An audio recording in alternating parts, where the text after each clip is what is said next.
welcome to another edition of Diaspora Network, the show that celebrates Nigerians who are excelling in various fields on the world stage. On the show today, we beam our spotlight on young minds in their teens who are doing the country proud with their brilliant academic records, skill and creativity.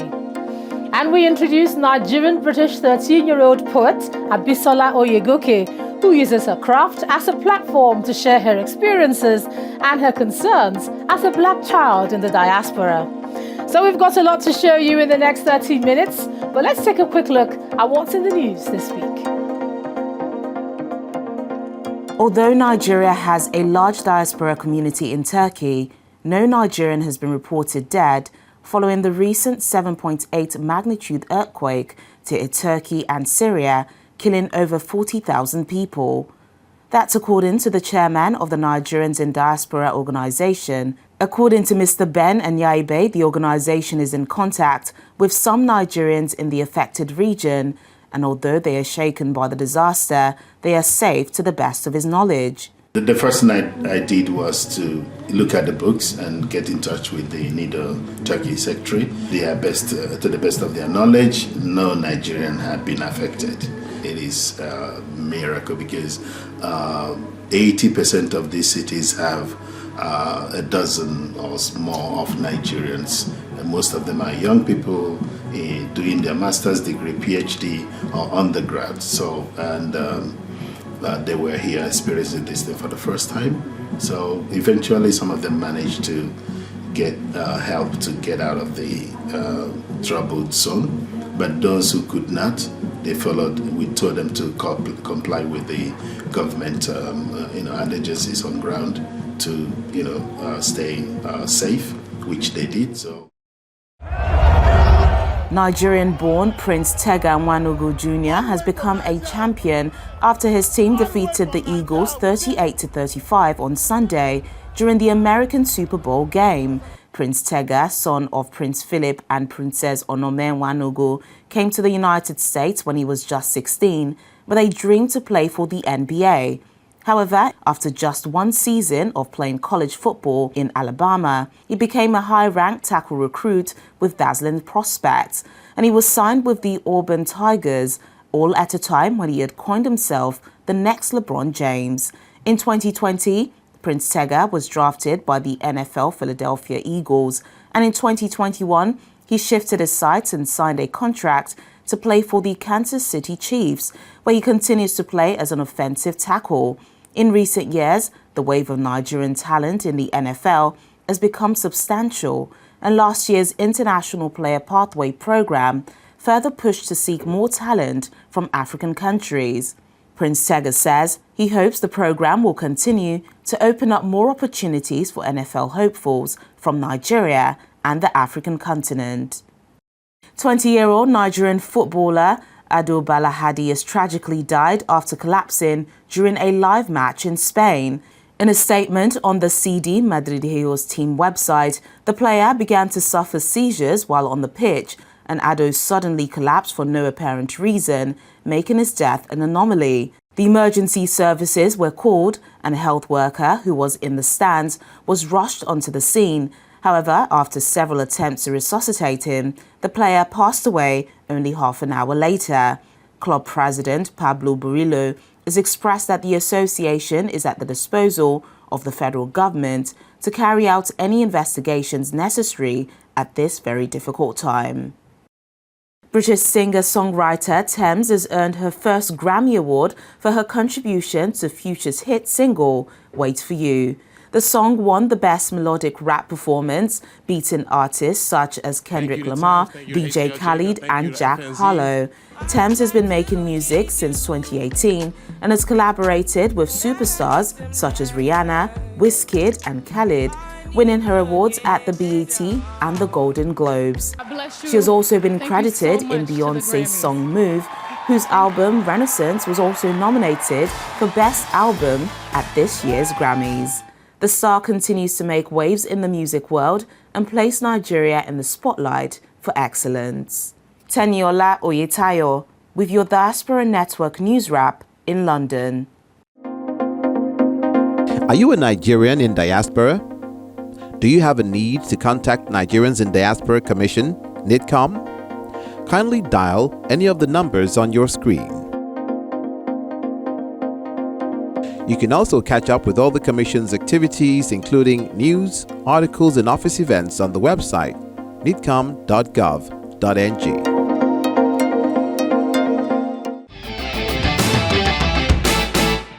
Now, adults are not the only ones doing the country proud. A huge number of rising stars in their teens are also recording spectacular achievements in various fields, including academics and sports. Let's check this out. Whether they are adults or young persons, Nigerians in the diaspora all negotiate between two worlds, the culture, tradition, and language of their homeland and that of their adopted country.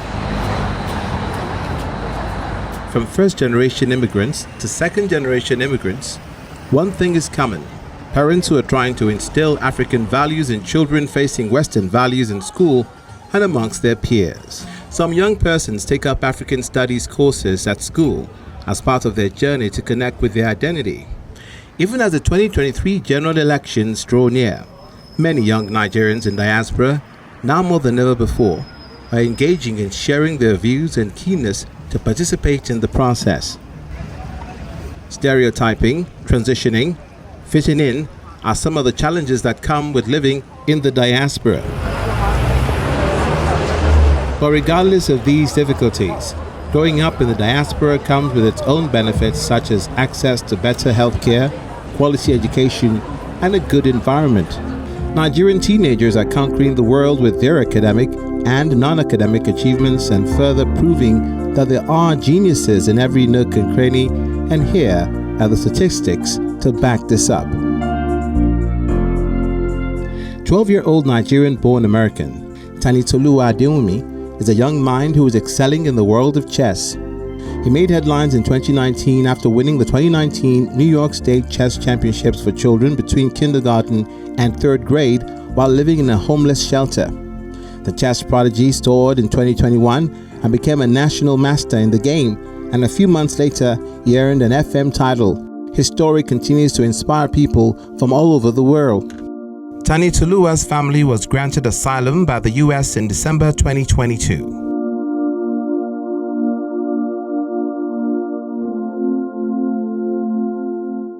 Another household name is 18-year-old British-Nigerian writer and campaigner Amanda Amechi.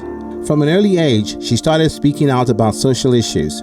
Through her writing, she's raised awareness on a variety of issues like the lack of women in STEM, racism and injustice in different forms. For her writing and campaign work, Amanda was named on the YWCA Scotland's 30 Under 30 list for 2020 and the WOW Foundation's Young Leaders Directory 2022. She was also named the Glasgow Times Young Scotswoman of the Year in 2020. In 2017, she won the Young Reporters for the Environment competition, writing about problems and potential solutions concerning food waste in Scotland. She's also a young spokesperson for Girl Guiding Scotland and a member of the First Minister's National Advisory Council on Women and Girls. She's currently studying law at the University College London. Culture is a reservoir of shared experiences and the intersection of different identity and race. And for many, it's a toolkit that equips individuals, both old and young, to adapt and thrive.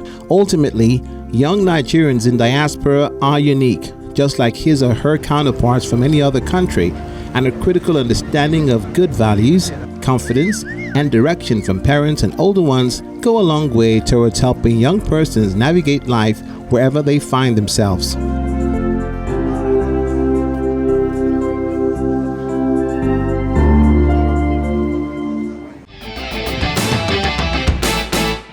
Now that is quite something. We discovered a phenomenal teenager of Nigerian heritage whose interest in poetry, creative art and writing is already setting her on the path to stardom. Nigerian-British 13-year-old Abisola Oyegoke was born in England. She lives with her family in Kent, and she is the second of 3 siblings born to Mr. and Mrs. Oyegoke, originally from Imoru in Ondo State, southwest Nigeria.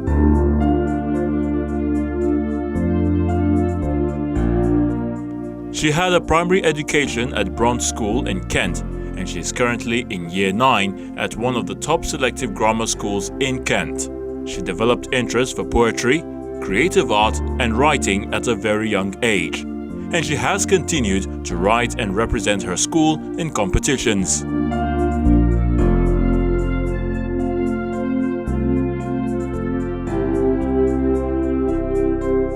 In 2018, her poem was published and featured in Monster Poetry Kent Voices by the Young Writers publications. In 2019, her creative artwork won her and her school a second position nationally in the Independent Schools Association Arts Competition. She recently read one of her poems titled Black Like Me to over 250 guests at the screening of Sister the movie at the Odeon Cinema in Greenwich, London. You want your skin to be bare. You don't want to get stares when you walk into a room. You don't want people to assume that you are trouble, intimidating and bad news, because that is all they see. Whatever you might do or who you want to be, whether you're a doctor, lawyer or have a master's degree, they can never see me for just me. Black is beautiful, I will always say. Light, brown, dark, I will love all shades. Even if we struggle, fight and do our best, I will always know a loving and powerful community who accept me for who I want to be. A community that understands my hurt, my pain. A community where I can express myself.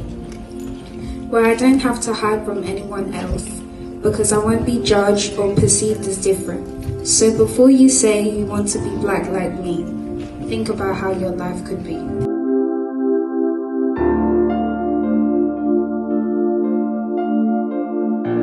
Writing is not her only strong suit, as she also won a bronze certificate at the 2022 Junior Mathematical Challenge organized by the United Kingdom Mathematics Trust. In her spare time, she loves to read, play board games, try new things and spend quality time with family, especially her grandmother.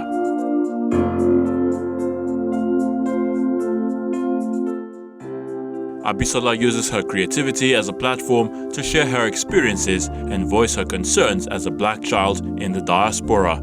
She is an intelligent and passionate teenager with interest in exciting and unique topics, and she is working hard at honing her skills to become a celebrated creative, breaking boundaries and bringing solutions to challenges back home in Nigeria and in the diaspora.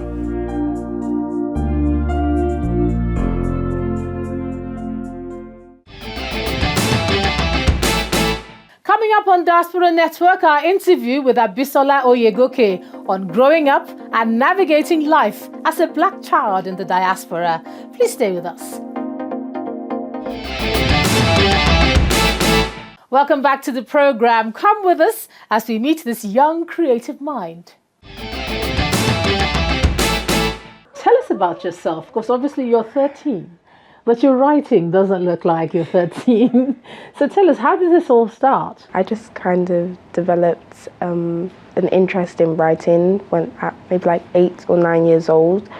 And since then, I've just been writing. So, yeah. What sort of writing? So, I mean, when I look at your poems, it's not just freestyle. It's quite deep. So how did that come about?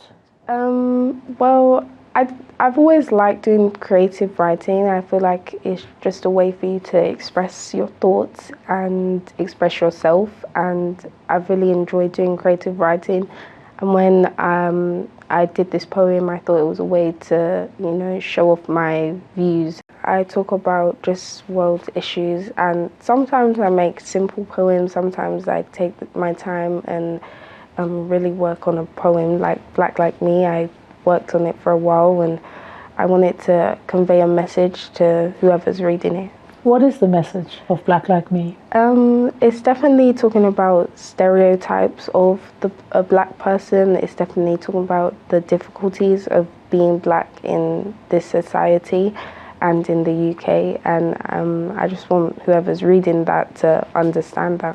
Well, it's interesting you say it's difficult to be black and live in the UK, because the perception back home is the greatest thing to be out to be out here in the UK. What are some of the difficulties that you've faced? Should we go talk about school, for instance? What are they? Well, right now in the school I am, it's quite diverse. It's not majority of white people. It has a lot of different cultures, backgrounds, and there's not always a certain pressure to be this one person or look like this or look like that.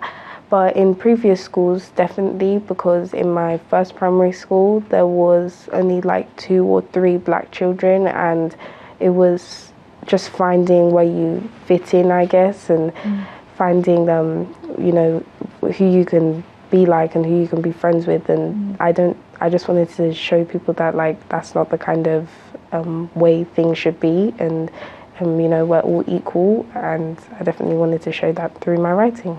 Great. And talking about your writing, because I'm going to come back to, I mean, you've won a lot of awards for the school, you represent the school quite often.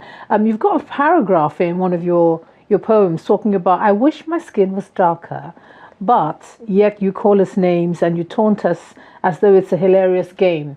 You mean you wanted to be darker, or what was it going through your mind when you wrote that? Well, the first line, I wish I was darker, that's sort of in the sense of someone who isn't black or who isn't dark skinned saying it, and because they wear like fake tan, and if they do self tanning and they want to be darker, but they don't want the consequences that comes with being darker, or the difficulties that comes with being darker. And they're the same people who may be bullied or made fun of dark-skinned people. So where's this going? Because obviously doing a poem before the screening of a movie is huge. I just kind of found myself just writing, I guess, and then my mom asked me if I wanted to perform it, and I said okay, and I just been writing, and she wanted to show other people what I'd been writing. And so your parents are really supportive of you in this area that you've chosen? Yeah. What I would say motivates me is the people around me, like my family, like my grandma in particular. She's a really hardworking woman, and she definitely strives for perfection. And even when she tells me, like, if I'm on my phone to go read my books, she still knows what's best for me. What would you say makes you the most proud of yourself? I would say when I definitely accomplish something. Like recently, just a couple months back, I won a certificate, my bronze award for the Junior Maths Challenge, and there's... Well, that was for math? Yeah, that was maths. Oh, so a bit of an all-rounder then. I guess. Okay. But just when I accomplish things with maybe just me or with my friends, when we do competitions in anything, it definitely makes me feel proud of myself.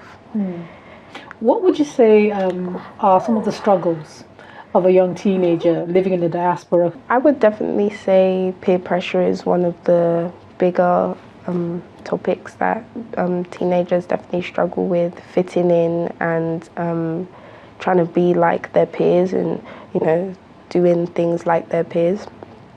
But for an African or a Nigerian, I would definitely say maybe living up to parent standards or... Ooh, so there's another kind of pressure, parental pressure. Yeah, parental pressure. Okay. And trying to just fulfill what your parents are telling you to do, and you don't want to disappoint them because they're your parents. So, yeah. Well, I mean, how do you navigate that parental pressure? Because obviously this is new, and when you hear peer pressure, you think, all right, pressure from your peers, like you said, to fit in. Now there's pressure from what your parents want you to do. That's a whole different level. How do you navigate that, being African, Nigerian, and then living in the UK? Definitely just being respectful in all ways and just being understanding and try and view it from everyone's different points and views, and definitely trying to view it from everyone's opinion. And even if you disagree with it, you have to be like, yeah, okay, but I understand that, but I'm going to go with this way. And you just have to kind of be more understanding.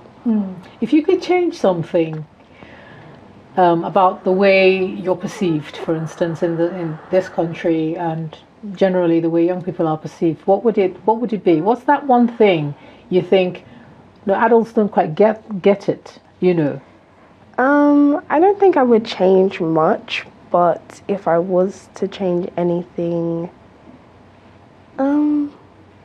well, it's not really about changing anything. It's just kind of, educating the people who are, maybe looking down on teens, Africans, Nigerians, anyone, just educating them on reasons why they shouldn't be looking down on certain groups of people. So you've lived here obviously all your life, for a really long time. Do you speak any Nigerian language? I don't speak, but I could understand Yoruba from time to time. At my school right now, a lot of my peers and my friends, they're Nigerian. Their parents speak Yoruba, and that kind of connects us, creates a bond between us, and something that we can talk over, and similarities that we have. But in previous schools, as I said, it wasn't that diverse, so definitely I guess you stick out, but for good reasons. Okay. So, yeah. What are your views on difference? So you've talked about looking different, people making fun of maybe the accent of someone who hasn't lived here and moved here, for instance. What would you be trying to ask the school to do to respect difference? Maybe just involved and accept new cultures, and whatever background you may have, just accept it and introduce it to others who may not be as equally educated on it as some others may be. Most of the big writers are reading someone. Yeah. Who interests you? Well, I started the book Noughts and Crosses by Mallory Blackman, which is a book about racism, but if it was flipped. So if black people were the superior race. Yeah, the superior race, and white people were inferior, if that was how life would be, and kind of seeing it from a different perspective. So, we've seen a lot of your work. Have you ever thought of writing a book or putting all the work in one piece, like a collection or so? If I was to write a book, I don't know if I would put a collection of all my poems. That's definitely a thought, but I would probably do an autobiography or something like that. Why? Maybe because I think there's parts of my life that people would just maybe relate to. Maybe my first primary school, which was 5 or 6, and just kind of seeing the people around me and thinking they don't look like me. I didn't exactly know what the topic race was, but I definitely realised that these people don't look exactly like me, and that I'm different, I guess. So obviously you're quite interested in race, issues of discrimination, which is quite rare at your age. I definitely try and bring awareness to whatever discrimination is happening whenever it pops up in the news. If that's just talking to your friends about it, talking to your parents, just any awareness is still awareness. And I like that. Any awareness is still awareness. Okay. And it's just kind of just getting that message across to other people. So what's the most important lesson that you've learned that you didn't quite learn at school? Life lesson now, I think.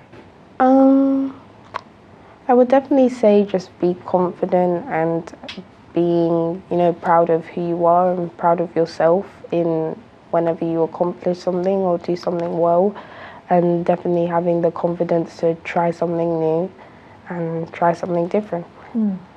Any idea what you want to do in the future and be in the future? I'm not too sure on what I want to do in the future, but I just know I want it to be creative or inspiring, where I can express myself, and I want to do something where I can, bend the boundaries, I guess, and just... What sort of professions do you think would allow you to do that? Maybe writing or doing anything with art or design and technology, anything like that. So what's the biggest laurel you've won? You've got quite a few. Which one would you say was your most impressive laurel so far? By that I mean award. Yeah. Yeah. I would say back in like 2019, I won an award for my artwork. I came second nationally in the ISA art competition, and that was something I was really proud of because it did take quite a while to do, but I won. Yeah. Okay, Came so second. that's great. Well, we're going to look out for you as you continue to break the boundaries with the kind of work that you do. Well done. And thanks a lot for joining us on Diaspora Network. Thank you. So the country indeed has many creatives, and it's time to recognize these young Nigerians whose talents and skill are bringing honor to the country.